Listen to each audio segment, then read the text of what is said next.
Hello, dear students. Welcome back to your own channel. तो बच्चों, chapter number 8 हमारा चल रहा है चुंबकत्व एवं चुंबकीय पदार्थों के गुणधर्म। ठीक है, तो लास्ट हमने अर्थ मैग्नेटिज्म के बारे में पढ़ा था, भूचुंबकत्व के बारे में पढ़ा था। तो वहां सबसे इंपॉर्टेंट बात हमने देखी कि जो भूचुंबकत्व के अवयव होते हैं, बहुत इंपॉर्टेंट है। किसी भी स्थान पर पृथ्वी के चुंबकीय क्षेत्र के बारे में संपूर्ण जानकारी हमें इन भूचुंबकत्व के अवयवों से ही मिलती है। तो हमने देखा था भूचुंबकत्व के अवयव, एक तो क्या होता है बच्चों, फाई। फाई का मतलब क्या होता है, दिक्पात का कोण। दिक्पात का कोण क्लियर है। दूसरा होता है बच्चों थीटा। थीटा को क्या बोलते हैं, नति कोण। और तीसरा होता है हमारा चुंबकीय क्षेत्र का क्षैतिज घटक, यानी इसे क्या बोलते हैं, BH।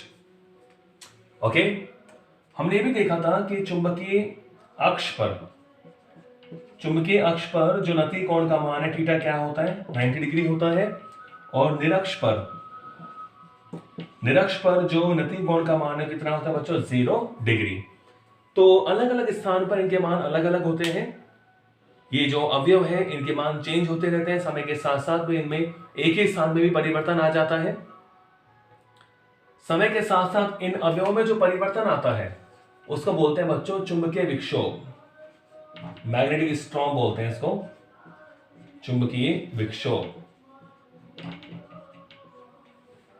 तो अलग अलग स्थान पर, क्योंकि पृथ्वी रोटेट कर रही है, एंगल चेंज होता रहता है, तो चुंबकीय विक्षोभ भी उत्पन्न होता है। ठीक है, तो आज के वीडियो में एक बार 1 नंबर में छोटा क्वेश्चन पूछ लेते हैं। गाउस का नियम हमने पढ़ा है इलेक्ट्रिसिटी में, इलेक्ट्रोस्टैटिक में हमने गाउस का नियम पढ़ा है। तो चुंबकत्व के लिए गाउस का नियम क्या है उसके बारे में आज हम बात करने वाले हैं। तो आज का टॉपिक हमारा है गाउस का नियम, लेकिन किसके लिए, चुंबकत्व के लिए। तो टॉपिक हमारा हो गया आज का चुंबकत्व के लिए गाउस का नियम। चुंबकत्व के लिए गाउस का नियम।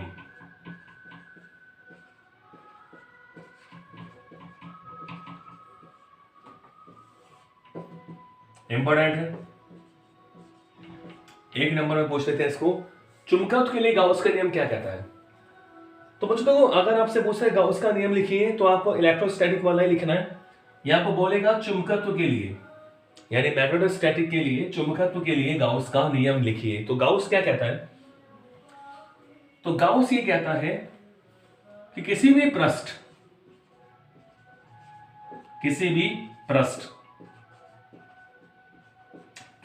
का मतलब क्या हो गया, यानी वो खुला पृष्ठ भी हो सकता है और वो बंद पृष्ठ भी हो सकता है। अब ध्यान होगा, जो स्थिर वैद्युतिकी में हमने गाउस का नियम पढ़ा था वो केवल काल्पनिक बंद पृष्ठ था। यह खुला भी हो सकता है और बंद भी हो सकता है। तो कह रहा है किसी भी पृष्ठ के लिए, या किसी भी पृष्ठ से संबद्ध, ज्यादा सही लगेगा देखने में, किसी भी पृष्ठ से संबद्ध कुल चुंबकीय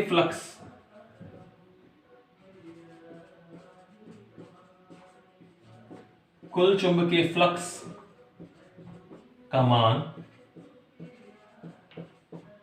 सदैव 0 होता है। ये इसका स्टेटमेंट है।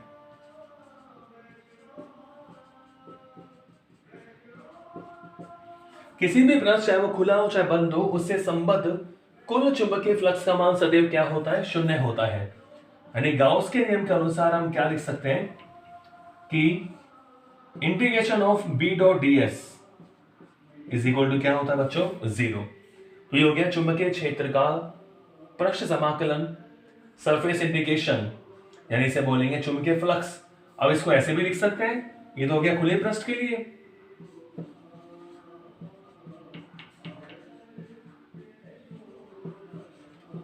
ये क्या हो गया बच्चों, खुले पृष्ठ के लिए। और अगर हमने बंद पृष्ठ की बात करनी है,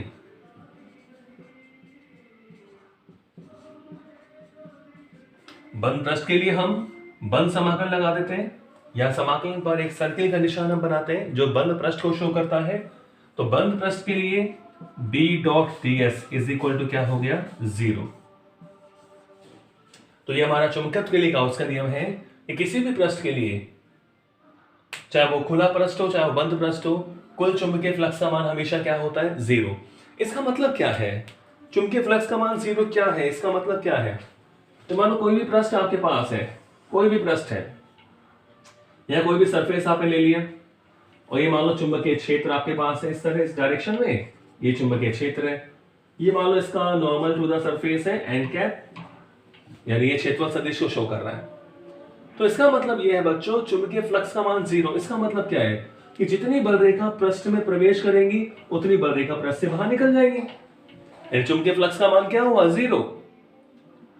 जितनी बल रेखा प्रवेश करेंगी उतनी बल रेखा बाहर निकलेगी, यानी अगर एन ध्रुव कहीं होगा तो एस भी ध्रुव कहीं होगा कि नहीं होगा। तो इससे हमें यह पता लगता है कि कभी भी एकल ध्रुव का अस्तित्व नहीं होता। इस नियम से क्या पता लग रहा है? पहली बात तो ये हो गई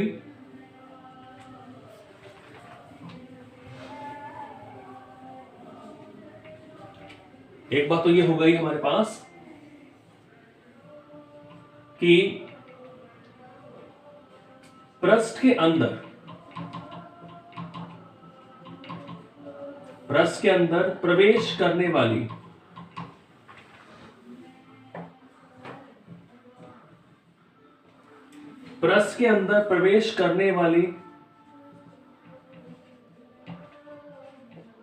चुंबकीय बल रेखाओं की संख्या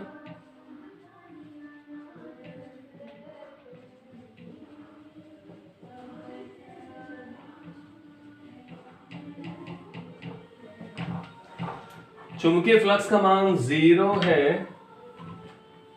तो इसका मतलब क्या हुआ कि पृष्ठ के अंदर प्रवेश करने वाली चुंबकीय बल रेखाओं की कुल संख्या बराबर होता है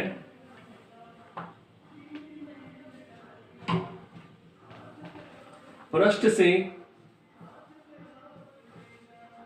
निर्गत कुल चुंबकीय बल रेखाओं की संख्या की, कुल चुंबकीय बल रेखाओं की संख्या की।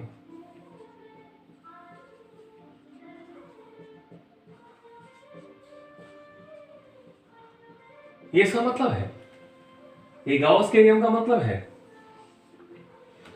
गाउस के नियम के अनुसार चुंबकीय फ्लक्स का कुल वैल्यू क्या होता है 0, चाहे वो खुला पृष्ठ हो चाहे वो बंद पृष्ठ हो।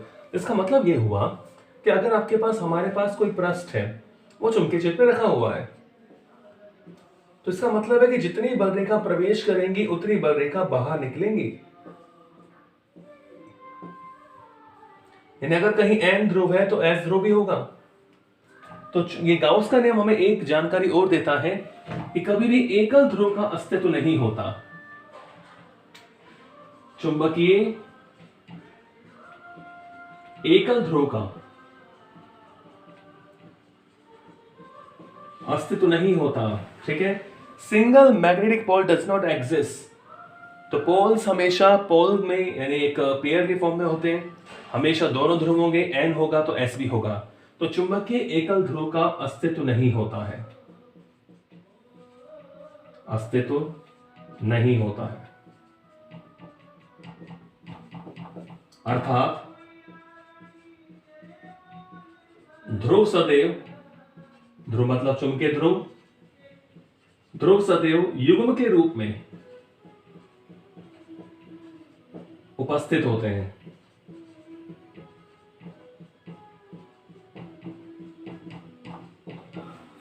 क्लियर है?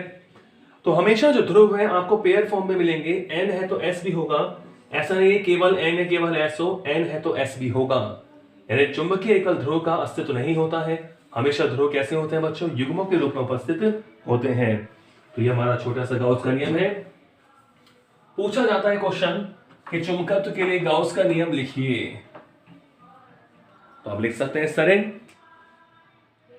यस, कि integration of B dot ds is equal to 0। ठीक है, तो गाउस का नियम क्या होता है कि किसी भी पृष्ठ के लिए चुंबकीय फ्लक्स का कुल वैल्यू 0 होता है। यानी जितनी बल रेखा प्रवेश करती है किसी पृष्ठ में उतनी ही बल रेखाएं बाहर निकल जाती हैं। तो फ्लक्स कितना बचा? 0। ठीक है,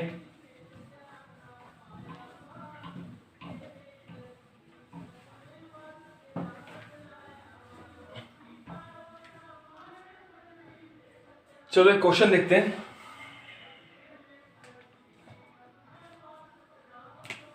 क्वेश्चन आपका एग्जाम्पल नंबर 6 है बुक का। एग्जाम्पल 6 क्या कह रहा है? किसी स्थान पर पृथ्वी के चुंबकीय क्षेत्र का क्षैतिज घटक, किसी स्थान पर पृथ्वी के चुंबकीय क्षेत्र का क्षैतिज घटक,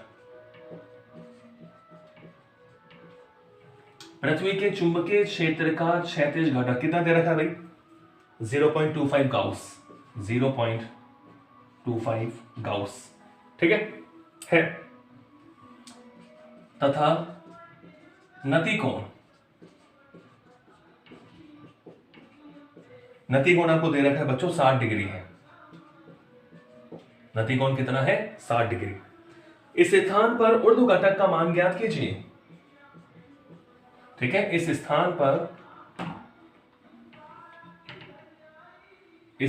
पर ऊर्ध्व घटक का मान ज्ञात कीजिए।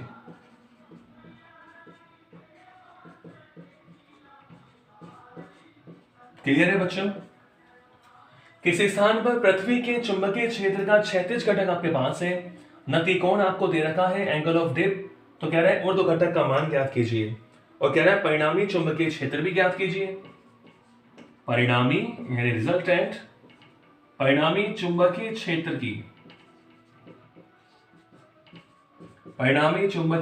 की तीव्रता भी ज्ञात कीजिए।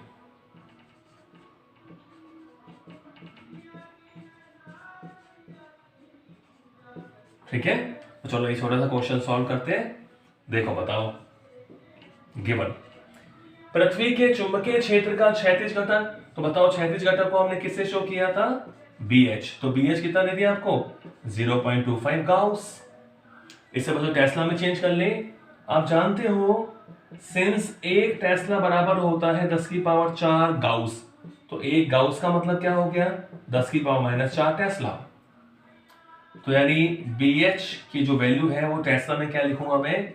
0.25 गाउस का मतलब 10 की घात -4 टेस्ला। ठीक है, ओके। नतिकोण बच्चों, नतिकोण क्या होता है? थीटा होता है। थीटा में कितना दे रखा है? 60 डिग्री। क्लियर है? तो हमसे पूछ रहा है ऊर्ध्व घटक का मान निकालो, यानी आपको BV निकालना है और परिणामी चुंबकीय क्षेत्र की तीव्रता आपको निकालनी है, यानी B आपको फाइंड आउट करना है। तो आपके दिमाग में आ गया होगा कि हमें क्या करना है? यस, तो BH आपको दे रखा है और थीटा आपको दे रखा है। तो देखो चूंकि आपको पता है कि जो BH होता है, BH इज इक्वल टू क्या होता है? B cos theta. तो यहां से B मिल जाएगा बच्चों, तो यहां से आपको B मिल जाता है। B परिणामी क्षेत्र होता है, तो B इज इक्वल टू क्या आ गया? BH upon cos theta. तो BH की वैल्यू पुट करो 0.25 इंटू 10⁻⁴ टेस्ला और cos थीटा यानी cos 60। बच्चों cos 60 की वैल्यू क्या होती है? 1/2। जो साइन 30 का होता है वो cos 60 का होता है, तो 1/2 पर जाके 2 हो जाएगा, तो 2 से इंटू कर दिया 10⁻⁴। तो ये जो चुंबकीय क्षेत्र का मान है ये हमें कितना मिल जाएगा? 0.50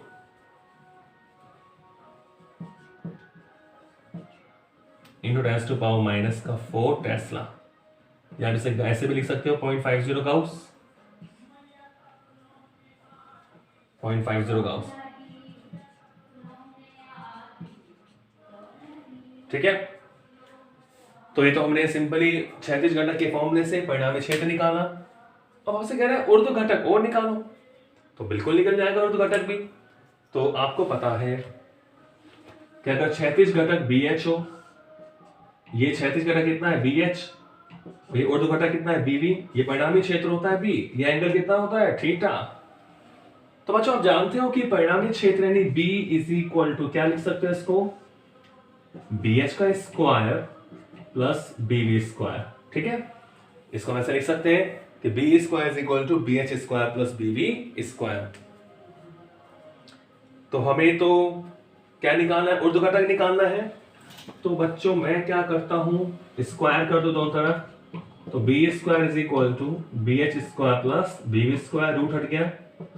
तो यहां से बच्चों BV स्क्वायर, तो इसको इधर ले जाए, तो B square minus BH square.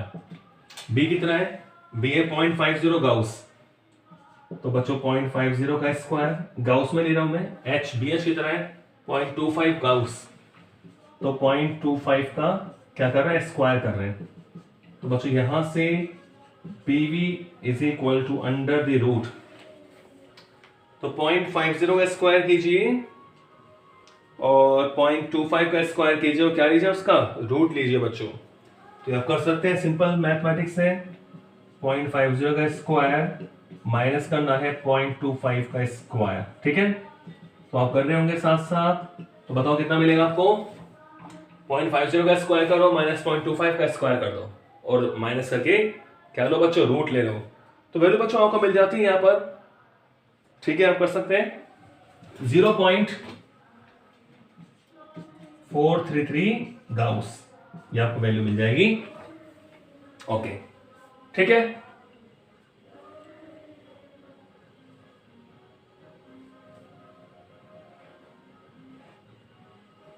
ये क्वेश्चन है, देख लो उसको दोबारा।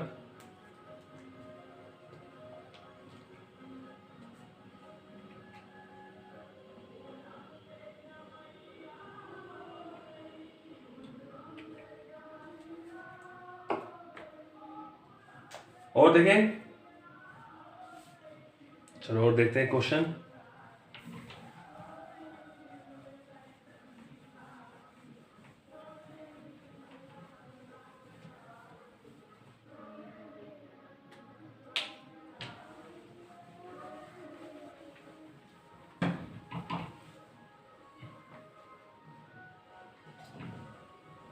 यस,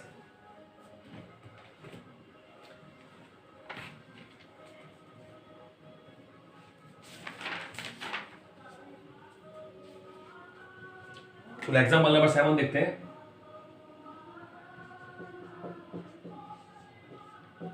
एग्जाम्पल 7 क्या कह रहे हैं,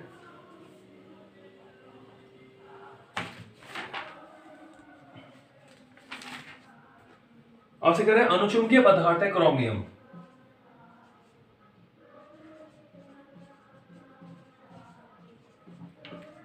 अनुचुंबकीय पदार्थ क्रोमियम की चुंबकीय प्रवृत्ति का मान, अनुचुंबकीय पदार्थ क्रोमियम की चुंबकीय प्रवृत्ति यानी काई का मान जो आपको दे रखा है 2.7 इंटू 10⁻⁴, 2.7 इंटू 10⁻⁴ है।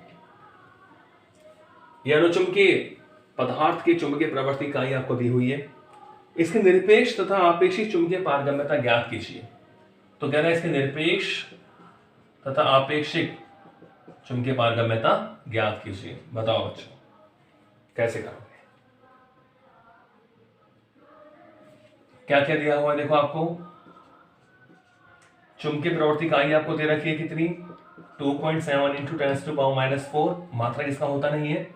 तो आपको फाइंड आउट करना है म्यू और म्यू आर, आपको म्यू निकालना है और क्या निकालना है, म्यू आर निकालना है।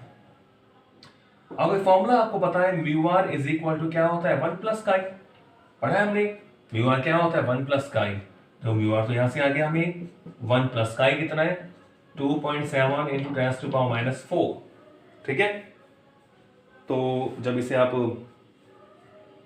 म्यू आर निकालेंगे तो सीधा आपको यहाँ अपेक्षित चुंबकीय पारगम्यता मिल जाती है। तो कितना आ जाएगा ये बताओ, mu R is equal to 2.7 into 10⁻⁴, इसका मतलब क्या हुआ, यानी 1 प्लस, ठीक है, सीधे जोड़ दो आप, तो कितना आ जाएगा ये कि 1.7 0.00027 1 2 3 4 5। ठीक है, ओके, हम लिख सकते हैं 27 इंटू 10⁻⁵, तो 1.00027। तो ये तो क्या आ गया इसका आपेक्षिक चुंबकीय पारगम्यता। ठीक है, और जब आप म्यू निकालोगे तो इसी फॉर्मूले से देखें, म्यू आर को लिख सकते हैं mu upon mu naught 1 plus chi. ठीक है, तो सीधे आप इसकी भी जरूरत नहीं है, आप सीधे आप जानते हैं, क्योंकि mu R is equal to क्या होता है म्यू अपॉन म्यू नॉट। ठीक है ना, तो यहां से म्यू निकाल लेंगे कि म्यू इज इक्वल टू क्या आ गया mu nought into mu R. तो mu is equal to mu nought की वैल्यू आप जानते हो बच्चों 4 pi into 10⁻⁷ into mu R, ये निकाला हुआ है 1.00027। ठीक है, तो 4 पाई इंटू 10⁻⁷ इंटू 1.00027, इसे आप गुणा कीजिए तो बच्चों आपको म्यू मिल जाता है 12.56 गुणा 10 की घात माइनस, सॉल्व कीजिए आपको, तो 12.56 गुणा 10 की घात माइनस 7 आपको मिल जाता है इसमें वेबर पर एम्पियर मीटर। गुणा करोगे ना इसको आप, वेबर पर एम्पियर मीटर, ये हो गया म्यू। ठीक है,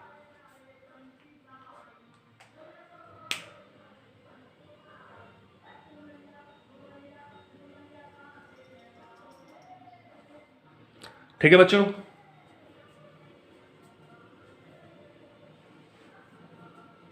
एक क्वेश्चन और देखते हैं। जो कंसेप्ट अगर आपने समझ लिया तो क्वेश्चन आप कोई सा भी कर सकते हो। क्वेश्चन रटने से कभी नहीं होंगे कि आप क्वेश्चन को याद कर लो, ऐसा कभी नहीं होगा।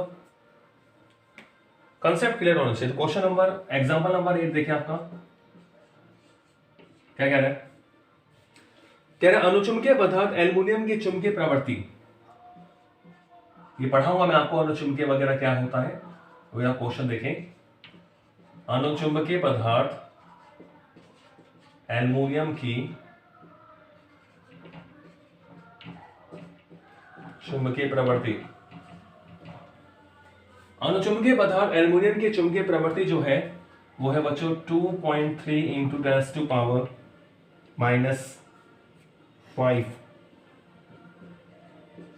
ठीक है, इसे 4 इंटू 10⁵ एम्पियर पर मीटर, इसे 4 इंटू 10⁵ एम्पियर पर मीटर के चुंबकन क्षेत्र में रखा गया है, कि चुंबकन क्षेत्र में रखा गया है। ठीक है भाई, अनुचुंबकीय पदार्थ एल्युमिनियम की चुंबकीय प्रवृत्ति है वो 2.3 इंटू 10⁵ है, इसे 4 इंटू 10⁵ एम्पियर पर मीटर के चुंबकीय क्षेत्र में रखा गया है। तो पदार्थ के चुंबकन तीव्रता का मान ज्ञात कीजिए। तो पदार्थ की चुंबकन तीव्रता का मान,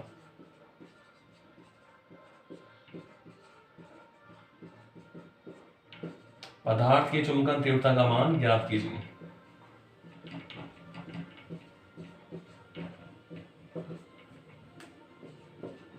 बताओ भाई, तो देखो क्या दे रखा आपको, what is given to you, चुंबकीय प्रवृत्ति आपको दे रखी है, काई कितना दे रखा है 2.3 इंटू 10⁻⁵ आपको दे रखा है, और चुंबकन क्षेत्र H आपको दे रखा है बच्चों क्या 4 इंटू 10⁵ एम्पियर पर मीटर। तो अब क्या रिलेशन है, चुंबकन तीव्रता आपको पता है, चूंकि I क्या होता है काई H, I बराबर क्या होता है काई H। तो यहां से आप देख रहे हैं I इज इक्वल टू काई आपके पास है 2.3 इंटू 10⁻⁵ इंटू H कितना है 4 इंटू 10⁵, तो -5 तो +5 कर दी क्या, तो यहां से आपको I कितना मिल जाएगा, गुणा कर लो आप, 4 × 12, 4 × 8 और 1 9, तो 9.2 एम्पियर पर मीटर, यह चुंबकन तीव्रता। ठीक है, तो बच्चों आज के लिए इतना ही। नेक्स्ट अगले वीडियो में। और वीडियोस को देखते रहिए, लाइक कीजिए, कमेंट कीजिए, शेयर कीजिए। कमेंट जरूर करें, अगर आपको कुछ पूछना है तो कमेंट जरूर करें। बच्चों ने कमेंट आजकल बंद कर दिया है, पता नहीं देखते हैं कि नहीं देखते वीडियो, क्योंकि अब आपका ऐप पे चल रहा है। ठीक है बच्चों, तो अब ध्यान से पढ़िए और पढ़ाई में व्यस्त रहिए और स्वस्थ रहिए। Thank you.